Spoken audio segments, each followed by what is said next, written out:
Hello student, ધોરણ 12 Gujarati medium, chapter number 8. અગાઉના લેક્ચરમાં આપણે સુપર ક્લાસ અને સબ ક્લાસ વિશે વાત કરી હતી અને એનો એક પ્રોગ્રામ કર્યો હતો. સુપર ક્લાસનું નામ હતું રૂમ અને સબ ક્લાસનું નામ હતું ક્લાસરૂમ. તો આજે આપણે વાત કરીશું એ જે ઇન્હેરિટન્સનું છે એના પ્રોગ્રામની. તો સુપર ક્લાસના કન્સ્ટ્રક્ટર સબ ક્લાસમાં વાપરવામાં આવતા ન હોવાથી સુપર ક્લાસના કન્સ્ટ્રક્ટર જે છે એ સબ ક્લાસમાં વારસામાં આવતા ન હોવાથી સુપર ક્લાસના કન્સ્ટ્રક્ટરને કોલ કરવા માટે સબ ક્લાસના કન્સ્ટ્રક્ટરમાં ચાવીરૂપ શબ્દ સુપર વાપરેલો છે. કન્સ્ટ્રક્ટરમાં આ કોલ પહેલું વિધાન હોવું જોઈએ. જ્યારે સુપર ક્લાસના કન્સ્ટ્રક્ટરનો સ્પષ્ટ રીતે કોલ ન હોય ત્યારે પહેલા વિધાન તરીકે સુપરનો કોલ ગર્ભિત રીતે સુપર ક્લાસના ચલ વગર કન્સ્ટ્રક્ટરનો છે. એટલે કે સુપર ક્લાસની અંદર જે કન્સ્ટ્રક્ટર હોય છે, બરાબર, એ જે કન્સ્ટ્રક્ટર હોય છે એ તમે સબ ક્લાસની અંદર ઉપયોગ નથી કરી શકતા. અને જો એનો તમે જ્યારે બી ઉપયોગ કરતા હોય તો એની અંદર તમે સુપર કીવર્ડ ઉપયોગ કરેલો હોવો જોઈએ. તો ક્લાસરૂમ ઓબ્જેક્ટના એટ્રીબ્યુટ પ્રદર્શિત કરવા માટે શો મેથડનો ઉપયોગ કર્યો છે અને સુપર ક્લાસ રૂમમાંથી ઇન્હેરિટ થયેલા પ્રથમ 4 એટ્રીબ્યુટ પ્રદર્શિત કરવા માટે આપણે સુપર ક્લાસને ડિસ્પ્લે મેથડના હયાત કોડનો ઉપયોગ કરવા ઈચ્છીએ છીએ. તો આપણે જાણીએ છીએ કે ડિસ્પ્લે મેથડ સબ ક્લાસમાં પણ ઉપલબ્ધ છે અને શો મેથડની અંદર આપણો ઇરાદો સુપર ક્લાસના ડિસ્પ્લે મેથડને કોલ કરવાનો છે. તો આ માટે આપણે સુપર ડોટ ડિસ્પ્લે મેથડ એનો ઉપયોગ કર્યો છે. તો જ્યારે સુપર ક્લાસ અને સબ ક્લાસમાં એક સમાન સિગ્નેચર સાથેની મેથડ હોય ત્યારે સુપર ક્લાસ મેથડની સબ ક્લાસમાં ઉપેક્ષા કરવામાં આવે છે અને સબ ક્લાસની ડિસ્પ્લે મેથડ સુપર ક્લાસની ડિસ્પ્લે મેથડની ઉપેક્ષા કરે છે. એનો અર્થ એ થાય કે આપણે સુપર ક્લાસની ડિસ્પ્લે મેથડનો ફરી ઉપયોગ કર્યા વિના માહિતી જુદી રીતે પ્રદર્શિત કરવા ઈચ્છીએ છીએ. તો જ્યારે આપણે સુપર ક્લાસની આવી મેથડનો ઉલ્લેખ કરીએ ત્યારે આપણે ચાવીરૂપ શબ્દ સુપર સાથે ડોટ પ્રક્રિયક અને મેથડનું નામ વાપરવું જોઈએ. તો અહીં આપણે સુપર ક્લાસને ડિસ્પ્લે મેથડને ઇન્વોક કરવા માટે શો મેથડની અંદર સુપર ડોટ ડિસ્પ્લે એવી રીતે મેથડનો ઉપયોગ કર્યો છે. એટલે ગેટ સીટ્સ મેથડ ક્લાસરૂમની બેઠકની ક્ષમતાની ગણતરી કરવા માટે વાપરેલી છે.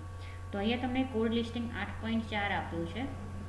આ રહ્યું એની અંદર રૂમ અને ક્લાસરૂમ એટલે કે સુપર ક્લાસ અને સબ ક્લાસ એ બંનેનો ઉપયોગ કરીને અહીંયા ભેગા જે એના જે ડેટા ડિસ્પ્લે કરાવવાના છે એ અહીંયા આપેલા છે. તો પહેલાં આપણે SCIT ટેક્સ્ટ એડિટર ઓપન કરી દઈશું અને એની અંદર આ જે પ્રોગ્રામ છે એ પ્રોગ્રામ અહીંયા આપણે લખી દઈશું. તો પહેલાં આપણે લખીએ ક્લાસનું નામ ક્લાસ ઇન્હેરિટન્સ,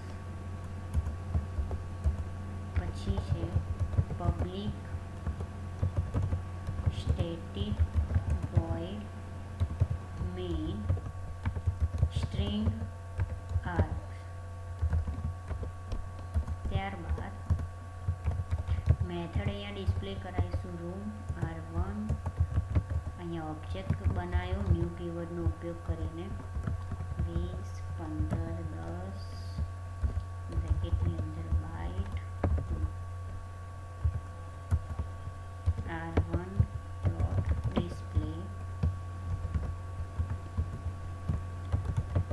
ક્લાસરૂમ એનો ઓબ્જેક્ટ બનાવીએ CR1 is equal to new કીવર્ડનો ઉપયોગ કરીએ ક્લાસરૂમ 30, 20, 12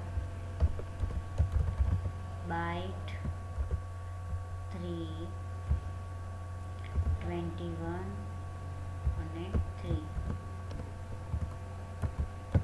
CR1 ડોટ શો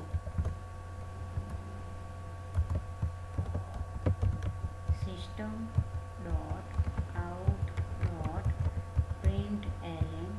અહીંયા મેસેજ ડિસ્પ્લે કરવાઈશું area of classroom 1 is CR1 dot area method square feet. પછી ક્લાસરૂમ એનો બીજો ઓબ્જેક્ટ CR2 ન્યૂ કીવર્ડ જોડે ક્લાસરૂમ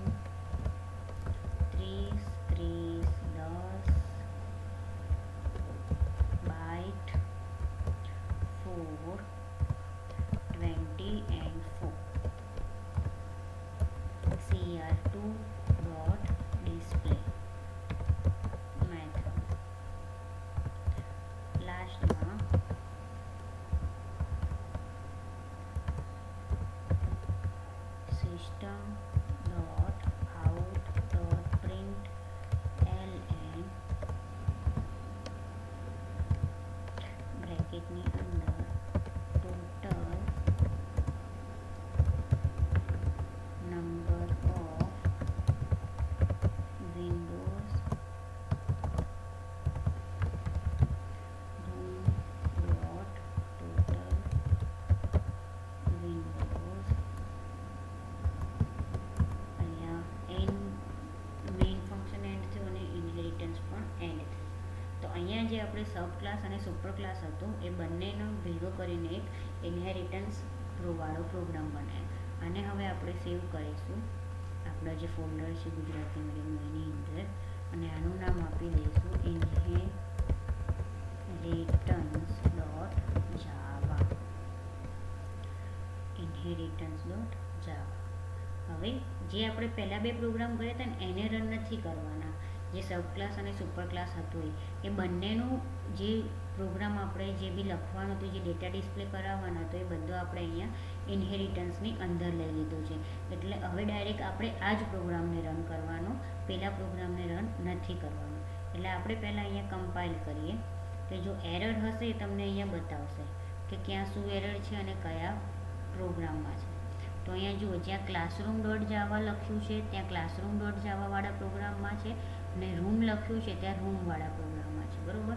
તો અહીંયા આપણે જોઈએ, પહેલાં પ્રોગ્રામ ઓપન કરીએ. પહેલાં છે જે ક્લાસરૂમવાળો છે એને ઓપન કર્યો, અને જે રૂમવાળો છે એ. એરર આવે એટલે ચિંતા નહીં કરવાની, પહેલાં જોઈ લેવાનું ક્યાં શું એરર છે. જુઓ, પહેલી તમને અહીંયા એરર આપી છે રૂમ જાવા 13 નંબરમાં. બરાબર. 13 નંબરની લાઈન છે એની અંદર આપણે અહીંયા જોઈએ. પહેલાં આપણે જોઈએ જો લાઇન્સ નંબર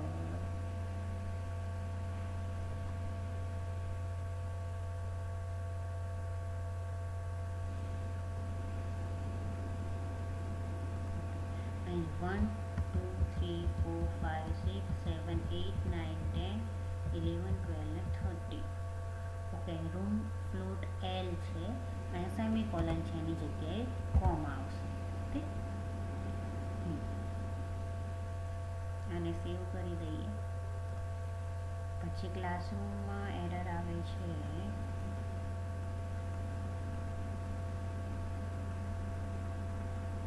અહીંયા ઇલીગલ કેરેક્ટર. ઓકે. ફીટ અને સ્લેશ એન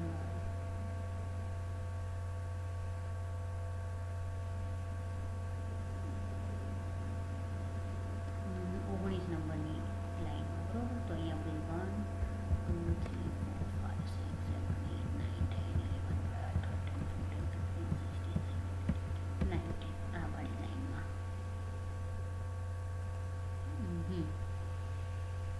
અહીંયા સ્લેશ એન્ડ ના એમ કે છે. ઓકે. ચલો નીકાળી દઈએ. બરાબર. હવે ફરીથી આને સેવ કરી દઈએ. આને પણ આપણે સેવ કરી દઈએ. ફરીથી હવે આને રન કરવાનું. બરાબર. પહેલા પ્રોગ્રામને રન કરવાનો નહીં. ઓકે. હવે ક્લાસરૂમમાં પાછી એરર આવે તો અહીંયાથી classroom illegal character.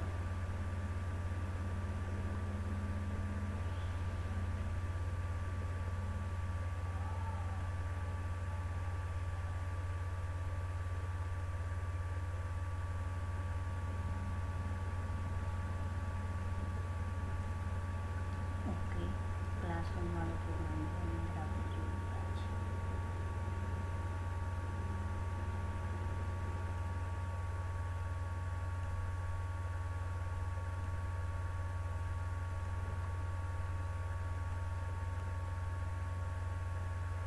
System dot out print lesson classroom with length double quotation છે plus length plus feet comma with. પછી છે with plus feet a slash n છે. આપણે પેલા સ્લેશ એન કરી દઈએ જે હતું. બરાબર.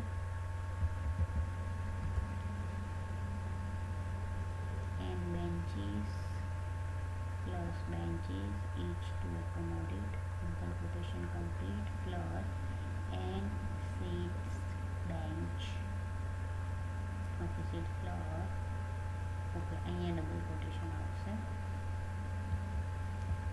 quotation. Students slash m, so total seats in a class is double quotation complete plus get 6. Okay done. અને ફરીથી આપણે સેવ કરી લઈએ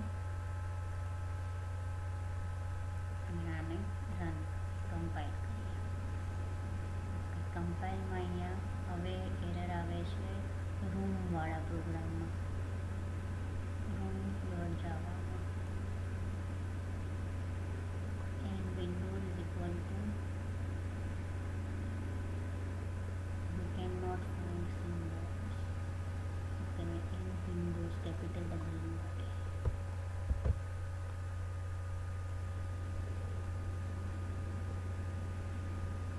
પછી ક્લાસરૂમમાં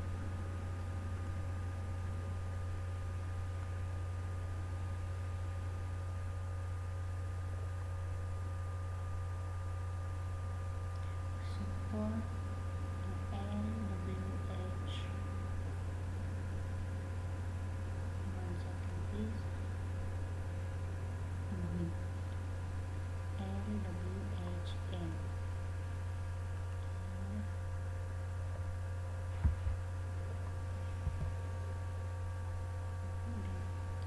અને બે આપણે સેવ કરી લઈએ. હવે આપણો અહીંયા ફરીથી પ્રોગ્રામ તો જો એક્ઝિટ કોડ 0 બરાબર. અને જે આપણે ક્લિયર કરી દઈએ, આઉટપુટ ક્લિયર કરી દઈએ, ફરીથી એને કમ્પાઇલ કરીએ. વિધાઉટ એરર આપણો પ્રોગ્રામ અહીંયા રન થઈ ગયો હવે બરાબર. અને હવે એને આપણે રન કરીએ, ગો આપીએ એટલે આ પ્રમાણે તમારું આઉટપુટ છે એ પ્રમાણે તમને આઉટપુટ મળી જાય. અહીંયા આપેલું છે પ્રમાણે. ઓકે તો એ તમને કીધું છે કે જે 8.2, 8.3 અને 8.4 ત્રણેય પ્રોગ્રામને ભેગા કરીને અહીંયા તમને 8.15 માયનું આઉટપુટ આપ્યું છે બરાબર.